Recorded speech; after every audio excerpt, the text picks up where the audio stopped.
My ex kicked me out of our van in a state park over something dumb, and now he's demanding I drive back across the country to return his dad's watch that I accidentally took. So yeah, like the title says, my now ex and I were both remote workers and decided that we could van life and see things while still working. We lasted about a month, and last week he flipped out over the way I sipped my coffee and told me I had to leave. I thought he meant like we would pack up and figure out how to get me home. No, he meant I needed to get out with all my crap in the middle of a state park in New Mexico and figure it out. I was scared and pissed, so I hurriedly packed everything and got out. A very nice older couple had heard the screaming and saw me with a pile of my stuff and asked if I needed help. I said yes, and they said they would drive me to Albuquerque in their RV and we could figure out what would happen next.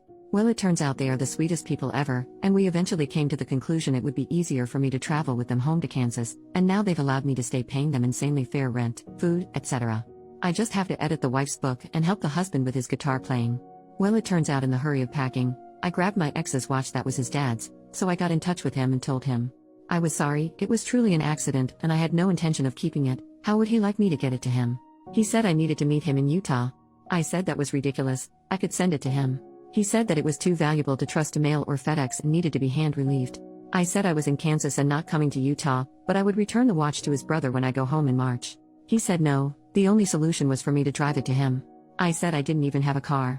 He said you're probably effing half of Lawrence, use one of theirs. At that point I blocked him. The watch is pretty valuable and has a lot of sentimental value, and I will return it. It was my oversight that I have it in the first place. What are my obligations to follow his instructions to get the watch back to him? Edit. Wow, this blew up. For the people asking, it is a lower-end Rolex watch. It still has all the original box and even receipt when his dad bought it, but it was well worn, so he's never been sure how much it's worth. I guess a few hundred, maybe $1,000, so I'm not sure. I'm not going to keep it or destroy it since it's not mine in any way. Relevant comment number 1, you gave reasonable options. Let's say he files a police report that you stole it. You have proof that you contacted him and asked where you could send it. He declined. Relevant comment number 2, dude sounds like a psychopath. Do not under any circumstances willingly meet up with him in person ever again. Don't let him know where you live. This level of douchery is a sign of something being very off, and you don't want to be there again when he short-circuits again. You were extremely lucky to have found the people you did. Who knows where you'd be if that had not happened? Update, 1 week later. Well, so lots of mixed advice, but most people said the best option was to contact his brother. Before I did that, I decided to unblock my ex just to give him one more chance to give me an address where I could ship the watch. Here's the actual text conversation. Me, hey, I'm sorry I blocked you. I just didn't appreciate the insults, but I want to get your dad's watch back. Can you let me know where to send it? I'll pay for shipping, no problem. Like less than 30 seconds later. I stashed the watch in your bag because I wanted to prove to myself what an awful person you are, and good job at proving me right again. I was like, wow, so many people in the original said that he probably put the watch in my stuff as I was packing in order to force communication and force the opportunity to see him again. Well, you were exactly correct. I didn't even respond to his text and blocked him again.